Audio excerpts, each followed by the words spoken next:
Il existe de nombreuses bonnes dénominations et chaque dénomination a de bonnes ou de mauvaises églises locales. Lorsque vous recherchez une église, étudiez la déclaration de foi de l'église individuelle et renseignez-vous sur les pratiques de l'église plutôt que de rester aveuglément fidèle à une dénomination particulière.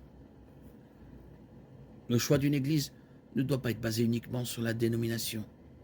Il est préférable de choisir une église en fonction de la qualité et de l'exactitude de l'enseignement biblique et de la façon dont l'église accomplit la grande mission, quelle que soit la dénomination. La Bible ne nous impose nulle part d'avoir des dénominations, mais elles n'ont rien de fondamentalement mauvais. Parfois, les dénominations sont simplement un moyen de distinguer un groupe particulier d'églises partageant les mêmes idées. Les étiquettes confessionnelles sont utiles pour identifier rapidement des groupes de chrétiens. Connaître les particularités doctrinales des différentes dénominations permet d'avoir une vue d'ensemble des églises d'une ville donnée. Y a-t-il trop de dénominations? Probablement. Parfois, de nouvelles dénominations se forment à cause de désaccords valables sur la théologie essentielle ou sur la pratique vitale de l'Église.